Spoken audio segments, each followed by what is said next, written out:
नमस्कार, मैं अनुज नरवाल रोहत की और आप देख रहे हैं अलग हरियाणा का स्पेशल प्रोग्राम सियासी सत्संग। आज सियासी सत्संग में बात करेंगे हरियाणा में निकल रही यात्राओं की, राजनीतिक यात्राओं की, क्योंकि राहुल गांधी के बाद हरियाणा में माहौल बना कि इनेलो भी यात्रा निकालेगी, वो अभी निकालेगी, कुछ दिन के बाद शुरू होगी। लेकिन उससे पहले महम के जो विधायक हैं, निर्दलीय विधायक हैं, हालांकि वो बीजेपी से आए थे, वहां से टिकट चाहते थे, बलराज कुंडू, उन्होंने भी एक यात्रा निकाली है, अभी समापन हुआ है उनका पंचकूला में। तो हमारे साथ प्रद्युम्न जोशीला जी हैं, उनसे बात करेंगे यात्रा को लेकर, किसकी जरूरत क्या थी, क्या इसके पीछे की कहानी है। तो प्रद्युम्न जी, पहले तो आपका स्वागत है हमारे इस कार्यक्रम में। धन्यवाद, बहुत बहुत धन्यवाद। एक तो जो 24 दिन तक जन जागृति यात्रा कुंडू साहब ने निकाल ली जी, तो इन्होंने पहले ये कहा था कि जहां जहां से विधानसभाओं से गुजरेंगे, इनको एक जी, कुंडू जैसा एक व्यक्ति चाहिए जी, जो विधानसभा में जा सके, चुनाव यानी कि आगामी एक कैंडिडेट के तौर पर, जो क्योंकि एक इनका मंच भी है, वहां जी। वो तलाश पूरी हुई क्या? यहां से शुरू करूंगा मैं अपने इस सत्संग को। देखो, ऐसा है नारवाल साहब, इन्होंने 26 जनवरी गणतंत्र दिवस से इस यात्रा को हरियाणा के जो बिल्कुल आखिरी छोर है, जहां से किसी समय दर्शकों को याद होगा, अजय सिंह चौटाला जी ने यात्रा निकाली थी, जब उन्होंने भूपेंद्र सिंह हुड्डा जी मुख्यमंत्री थे प्रदेश के, और इनेलो बिल्कुल हाशिए पर चली गई थी। लेकिन उन्होंने उसी नांगल चौधरी की धरती से यात्रा शुरू करके और चंडीगढ़ तक यात्रा निकाली, जिसका परिणाम ये रहा कि इनेलो सत्ता के बहुत नजदीक पहुंच गई थी। हालांकि जी। सरकार एक बार फिर से हुड्डा साहब बनाने में कामयाब रहे। जहां तक बलराज कुंडू की इस यात्रा की बात है, तो जो नांगल चौधरी की धरती से उन्होंने यात्रा शुरू की, और ये प्रदेश के लगभग जो है 1/3 के आसपास विधानसभा क्षेत्रों को क्रॉस करते हुए पंचकुला तक पहुंची, क्योंकि चंडीगढ़ में तो यात्रा को हम नहीं कह सकते पहुंची। चंडीगढ़ और जो पंचकुला का बॉर्डर है, वहां पर इस यात्रा को रोक लिया गया। इस यात्रा का अगर लबोलवाब हम देखें तो कोई, जो बलराज कुंडू जी पहले बात कर रहे थे कि मैं ऐसी कोशिश करूंगा कि हर हल्के से कोई बलराज पैदा हो, ऐसा कहीं कुछ नजर नहीं आया। ना ही पूरी यात्रा में कोई बहुत बड़ा चेहरा इस यात्रा में कहीं कोई दिखाई दिया। हाँ, यात्रा की शुरुआत में और आखिर में, जहां जो पंचकुला में जिस दिन आखिरी जनसभा हुई और जब यात्रा की शुरुआत हुई, तो एक पूर्व विधायक रहे हैं हिरवाल के, बहुत बड़े नेता किसी समय वो रहे, रघु यादव। हालांकि इस्तीफा भी दिया था उन्होंने। जी, अब हालांकि वर्तमान में उनका राजनीति में कोई बहुत लंबा चौड़ा उस क्षेत्र में प्रभाव नहीं है। वो उस क्षेत्र में सन 1987 से 90 के आसपास जल योद्धा के नाम से उनका बहुत बड़ा मशहूर नाम रहा, और उन्होंने जल युद्ध के नाम से, जल योद्धा के नाम से एक बहुत बड़ी जंग, राजनीतिक जंग उसको हम कहेंगे, वो उस क्षेत्र में पानी पहुंचाने के लिए उन्होंने लड़ी, और उसी पानी के मुद्दे पर उन्होंने जो है प्रदेश की विधानसभा से इस्तीफा भी दिया। लेकिन उसके बाद बनाया भी नहीं, ये भी एक हकीकत है। जी बिल्कुल, गजब बात यह है कि उसके बाद उन्होंने बहुत से चुनाव लड़े, लगभग हर चुनाव में उन्होंने जो है प्रत्याशी के रूप में, और बहुत सी पार्टियां भी बदली उन्होंने, लगातार वो पार्टियां बदलते रहे, कभी निर्दलीय लड़ लिया, कभी किसी पार्टी की टिकट से लड़ लिया, लेकिन दोबारा विधानसभा के दरवाजे उनके लिए नहीं खुल पाए।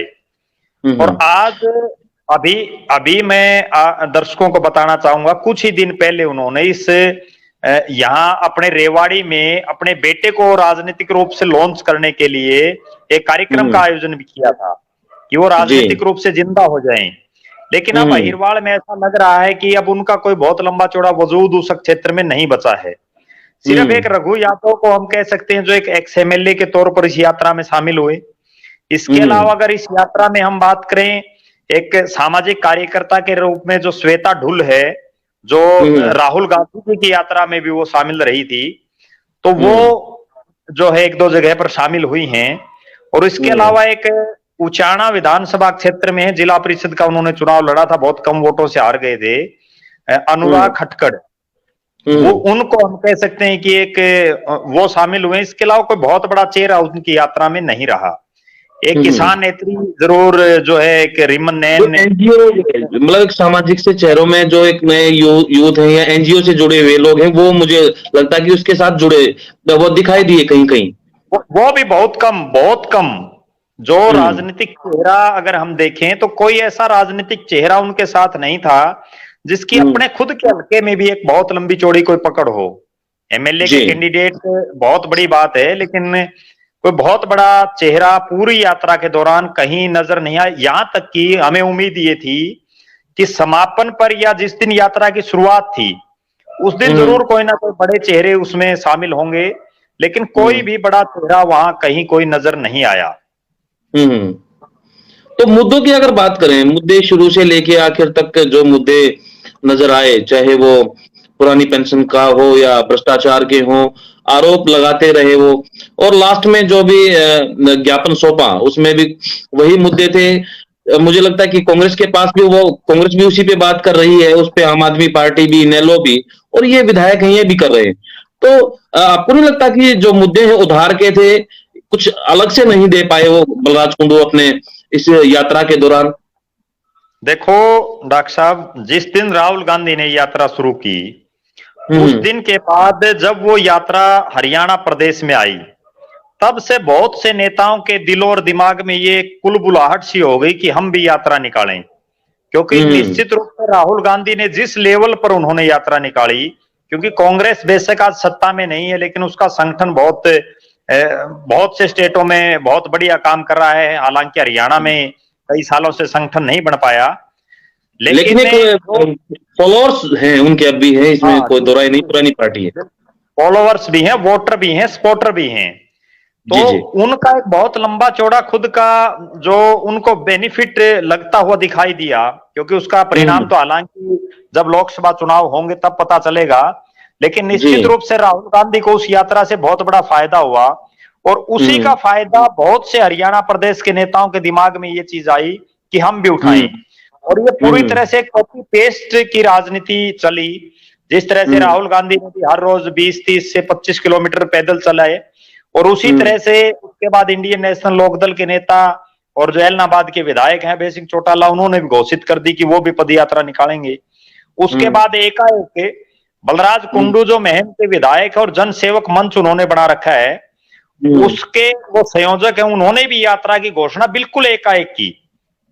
और जिस तरह से राहुल गांधी ने एक कोने से यात्रा शुरू की, जैसे हम कह सकते कन्याकुमारी से, उसी तरह से उन्होंने हरियाणा के एक कोने नांगल चौधरी से शुरू करके और चंडीगढ़ तक की यात्रा निकालने की बात कही। हालांकि इस यात्रा में मुद्दे जो राहुल गांधी अपने भाषणों में लगातार बोल रहे थे कि बेरोजगारी बहुत बढ़ चुकी है, भ्रष्टाचार जो है चरम सीमा पर है, उन्हीं मुद्दों को उन्होंने लेकर के कोई विशेष मुद्दा नहीं उठाया। बल्कि अगर हम बात करें, पीछे आपको भी ध्यान होगा, हरियाणा की जनता जब भी कोई आदमी कोई नेता पदयात्रा निकालता तो मुद्दे के साथ निकाली जाती है। आपको और सभी दर्शकों को पता होगा, जब चौधरी देवीलाल ने यात्रा निकाली हिसार के रामलीला, कटला रामलीला मैदान से और दिल्ली तक के, तो वो भी एक विशेष मुद्दे को लेकर के उन्होंने निकाली। उसके बाद जब चौधरी भूपेंद्र सिंह हुड्डा ने कंडेला में कांड हुआ तो उन्होंने कंडेला की धरती से लेकर के और दिल्ली तक एक यात्रा निकाली जो उसी कंडेला कांड को लेकर के थी सारा सिस्टम। अब मुझे नहीं लग रहा था कि कोई बलराज कुंडू जी को यात्रा निकालने की जरूरत थी, क्योंकि इस चीज में भी कोई दो राय नहीं है। और मेरा मानना भी ऐसा है कि आज बलराज कुंडू का इतना बड़ा नाम प्रदेश में नहीं है, बेशक वो महम से विधायक बन चुके हैं, कि उनका सभी 90 के 90 विधानसभा क्षेत्रों में कोई पैठ हो या कोई उनका अपना कोई सांगठनिक ढांचा हो, उनके संगठन की कहीं कोई पकड़ हो। निश्चित रूप से कोई बहुत ज्यादा लंबा चौड़ा राजनीतिक रूप से ठीक है। में भी उन्होंने जिला परिषद के जो चुनाव थे उसमें कोई खासा उनका प्रभाव नहीं दिखा, उनके कैंडिडेट तो उतारे थे, बिल्कुल कई समर्थक हार गए थे। बिल्कुल मुझे तो ये लगता है कि ये जन जागृति यात्रा कम जबरदस्ती यात्रा ज्यादा लगी मुझे। नहीं, वो दरअसल हो क्या गया कि हरियाणा में विशेषकर जो राजनीतिक लोग हैं वो खुद की मेहनत या खुद के जो है किसी खुद के मुद्दे पर जनता से जुड़े हुए कोई मुद्दा तलाश करें और उसके ऊपर यात्रा नहीं निकालते। बल्कि वो कॉपी पेस्ट करने की राजनीति है। इसकी बजाय अगर हम बात करें, जिस तरह से अभय सिंह चौटाला की यात्रा भी हम अभी देखेंगे, क्योंकि उन्होंने प्रदेश की इतनी लंबी यात्रा रख दी कि आज तक कभी हुई नहीं। 6 से 7 महीने पैदल चलना और प्रत्येक विधानसभा में 3-3 दिन लगाना, तो इस तरह का तो कोई समझ में आता है। लेकिन बलराज कुंडू को मेरा निजी रूप से ऐसा मानना है कि पहले उनको अपने हलके की तरफ और उसके बाद अपनी लोकसभा की तरफ वो ज्यादा ध्यान दें तो और ज्यादा बेहतर रहेगा। या वो इस तरह की तैयारी करते कि जिन विधानसभा क्षेत्रों में उनकी यात्रा गई वहां कम से कम कोई जो है ऐसा आदमी तो उनके पास हो जो विधानसभा लेवल का कम से कम उसका चेहरा हो, जिसको लोग जानते हों। दूसरा कोई विशेष मुद्दा नहीं था, वही रटी रटाई बातें जो एक नेता अक्सर करते हैं, विपक्ष के नेता चाहे वो कोई भी हो, तो वही रटी रटाई बातें थी सारा। तो मुद्दों के बाद हम बात करते जन समर्थन की। तो जन समर्थन की एक बार कुछ जब मुहिम के आसपास आए तो जब तो विजुअल दिखाने की कोशिश की गई अलग अलग प्लेटफॉर्म पर, सोशल मीडिया के ऊपर, कि ऐसी यात्रा जैसे राहुल गांधी की यात्रा हो इस तरीके का दिखाया गया, हालांकि थी नहीं वो। तो उसमें लगता है कि आपको तो जन समर्थन मिलना चाहिए था, एक यात्रा को मिलना चाहिए। अगर वो गंभीर यात्रा है तो उनको जन समर्थन मिलना चाहिए। तो आपको लगता है कि जो शुरू से लेके 26 जनवरी से लेके और अब तक जो अंतिम दिन रहा, यात्रा का समापन दिन रहा, तो वो जन समर्थन आपको नजर आया कहीं?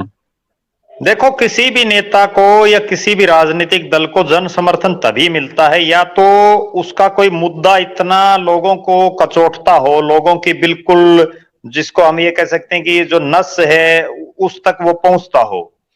दूसरा, या उस नेता और उस पार्टी का जो यात्रा निकाल रहा है उसका उस क्षेत्र में जहां से यात्रा जानी है वहां एक प्रभाव हो, ताकि उसको देखने और सुनने वाले आ सकें।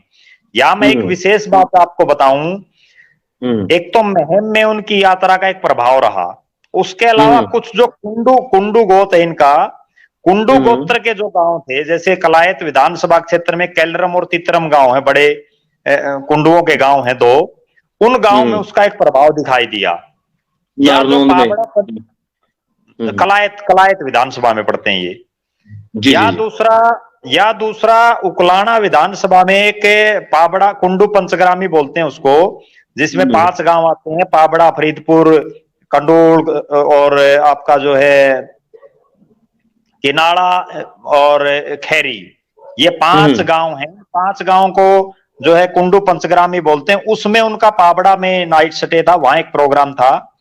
तो जहां जो कुंडू, वो बलराज के साथ नहीं थे वो, बल्कि जो गोत्र का नेता था उनका, क्योंकि कुंडू गोत्र का इससे पहले भी एक बार विधायक पहले रहे हैं, कई बार और जो भी नेता रहे हैं किसी भी गोत्र का, तो उसके गोत्र के लोग, नेचुरल बात है कि उसको देखने और सुनने के लिए आते हैं। बाकी अगर हम बात करें नांगल चौधरी से, उनकी यात्रा जब शुरू हुई तो नांगल चौधरी, नारनौल, महेंद्रगढ़, उसके बाद दादरी से उसके महेंद्रगढ़ के बाद जैसे बदवाना आई, बदवाना बारडा विधानसभा का गांव पड़ता है, और बदवाना से बलाली होते हुए जो फोगाट बहनों का गांव है, और बलाली होते हुए वो खेड़ी बत्तर, और उसके बाद दादरी से सांजरवास, सावड़, बोंद, इन गांव में होते हुए खेरड़ी मोड़ पर आ गई, जो रोहतक जिले में पड़ता है, कलानौर हल्के में। और वहां से फिर सैपड़ होती हुई वो यात्रा जो है महम हल्के में पहुंच गई।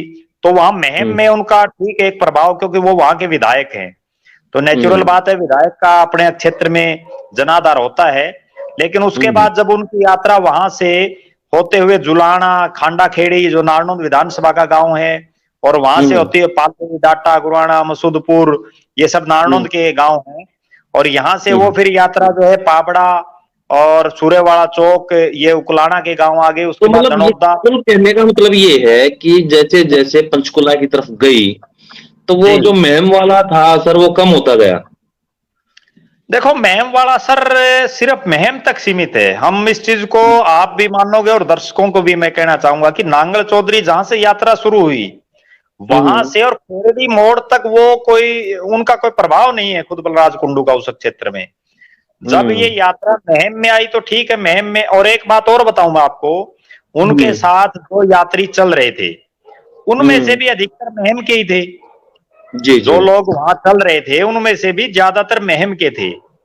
हम्म। ये नहीं है कि वो अलग अलग। अब हम अगर बात करें राहुल गांधी की यात्रा की कंपैरिजन में, हालांकि ये तुलना करना भी एक बेईमानी है, क्योंकि राहुल गांधी की यात्रा का एक बहुत लंबा चौड़ा सिस्टम था, नहीं करनी जी चाहिए। जी। लेकिन फिर भी मैं बताना चाहूंगा कि उनकी यात्रा में देश के अलग अलग राज्यों के लोग थे, अलग जी जी अलग जी। जिलों के लोग थे। हमारे हरियाणा प्रदेश के बहुत से साथी गए हुए थे उस यात्रा में, जो लगातार हम्म उनके साथ जो है 150 दिन तक चले।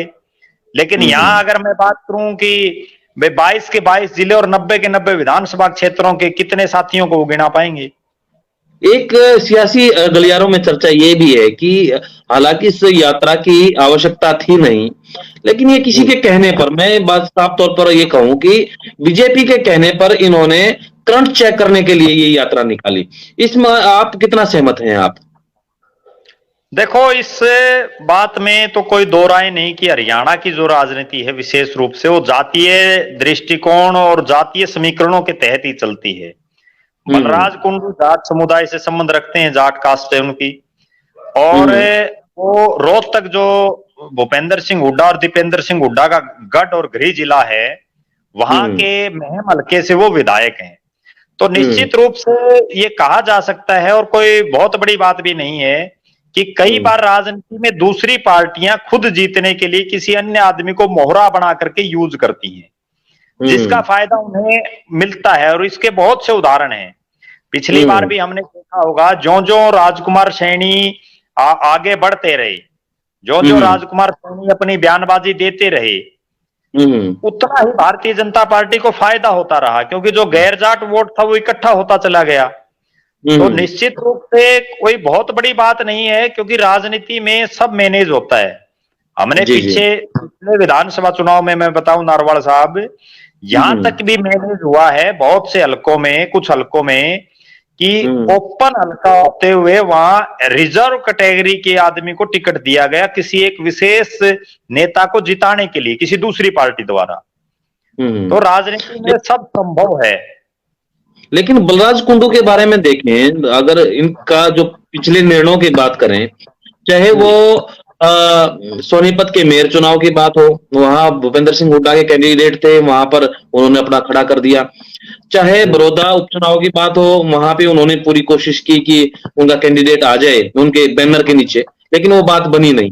उसके बाद राज्यसभा चुनाव में आपने देखा ही होगा, अगर वो वोट कांग्रेस को डालते या भूपेंद्र सिंह हुड्डा को सपोर्ट करते, तो आज जी। सांसद होते दो उनके भी। लेकिन उन्होंने वोट ना देकर कहीं ना कहीं फायदा तो पहुंचाया है भाजपा को उस वक्त भी।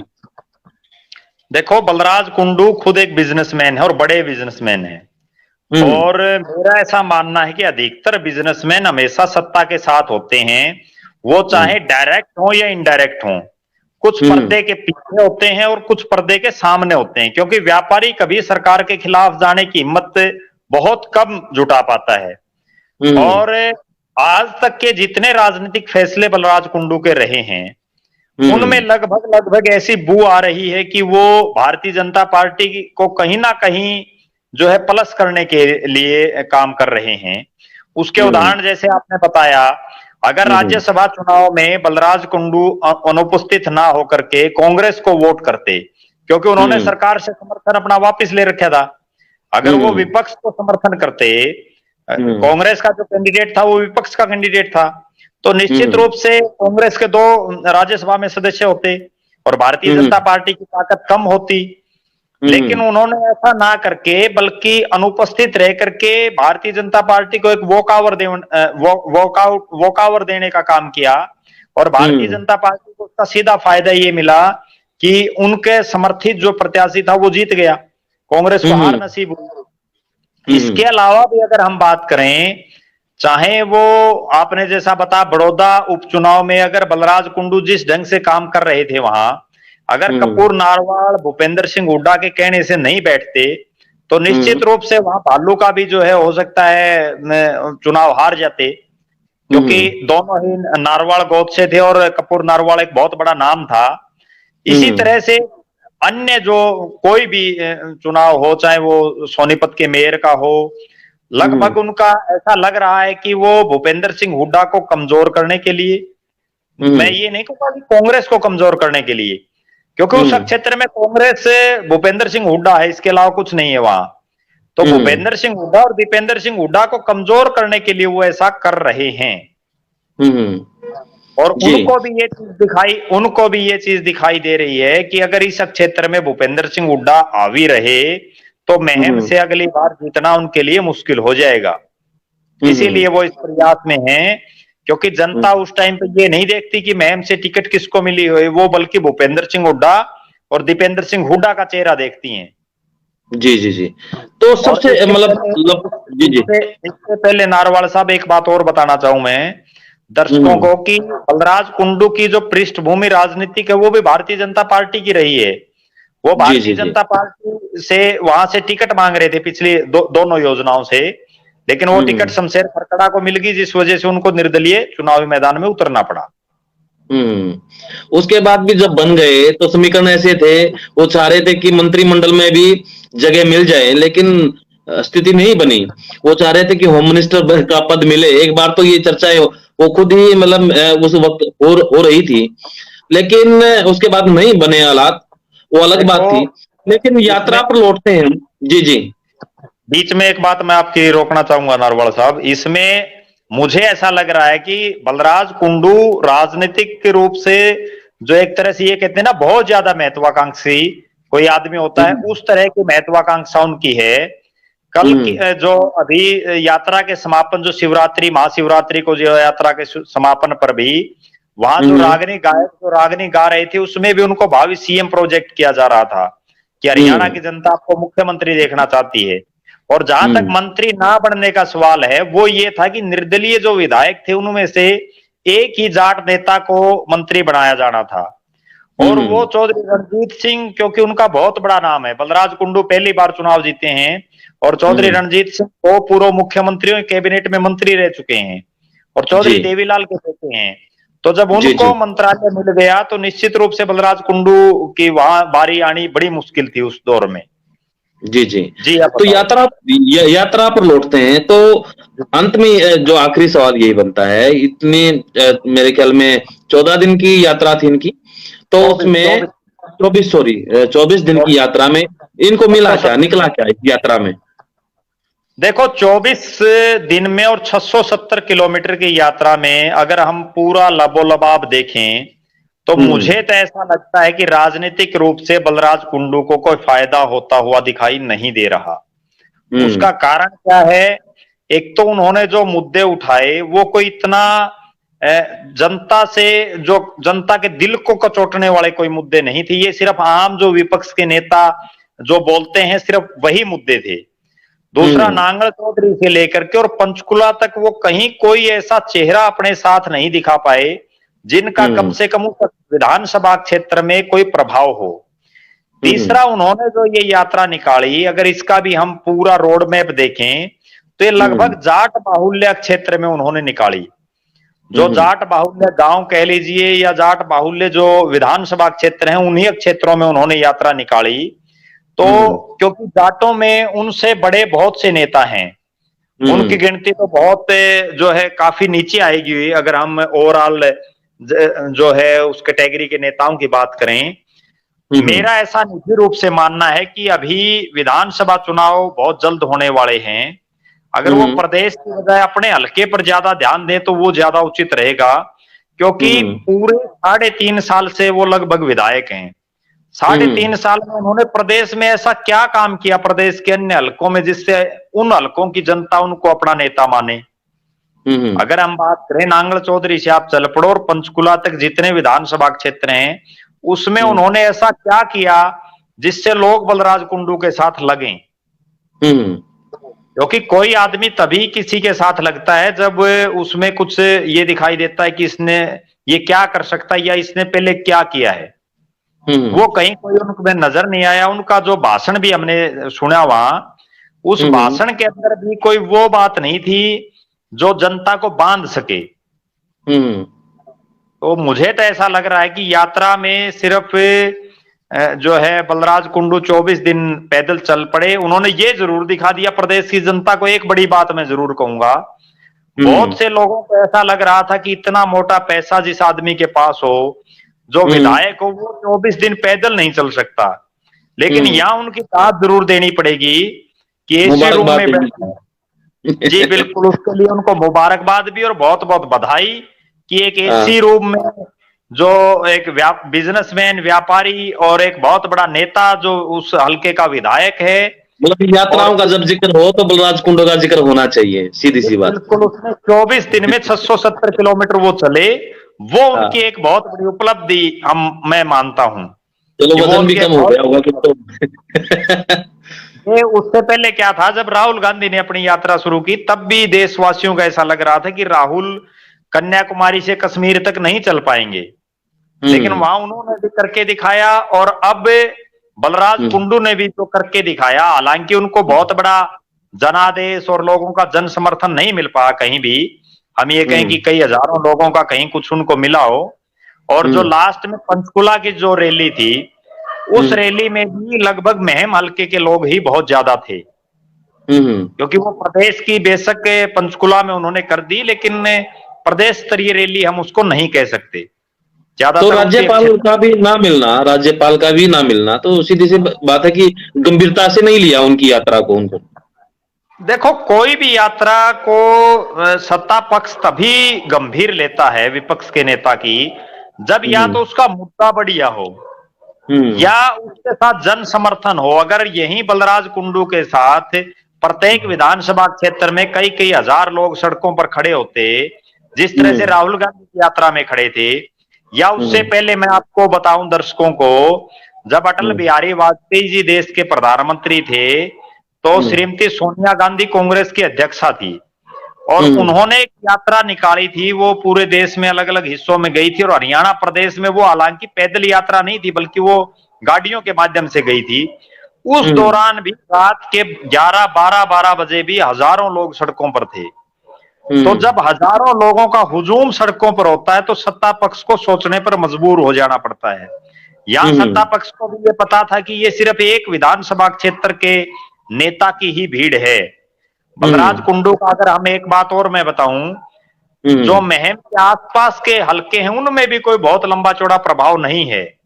कम से कम जो नेता अगर प्रदेश का मुख्यमंत्री बनने का सपना कोई आदमी देखता है तो उसकी 5-7 विधानसभा क्षेत्रों में तो कम से कम पकड़ हो। बिल्कुल, ऐसा कहीं कोई नजर आ नहीं रहा। जी जी। तो इसीलिए हो सकता है सरकार ने उनको गंभीरता से नहीं लिया, और राज्यपाल के जो एक वहां जो कार्यरत जो अधिकारी हैं HCS लेवल के, उन्होंने आकर के उनका ज्ञापन लिया। और यहाँ उनके उप सचिव हैं शायद वो, ज्वाइंट सेक्रेटरी। और दूसरी विशेष बात उसमें ये रही कि पंचकुला और चंडीगढ़ के जो बॉर्डर था उससे आगे उनको जाने भी नहीं दिया। राजभवन में उनको सिर्फ 5 आदमियों का जो उनका एक प्रतिनिधिमंडल डेलीगेशन गया, और वहां भी राज्यपाल को नहीं मिले, जो बहुत बड़ी बात है। जी जी, ये था कुंडू की यात्रा का लबोलवाब निष्कर्ष, घटा जोड़ गुणा। तो आपको इस यात्रा से क्या लगता है, आपकी दर्शकों की क्या राय है, कमेंट बॉक्स में लिखें। प्रद्युम्न जी, आप हमसे जुड़े, बहुत बहुत शुक्रिया, धन्यवाद। धन्यवाद डॉक्टर साहब।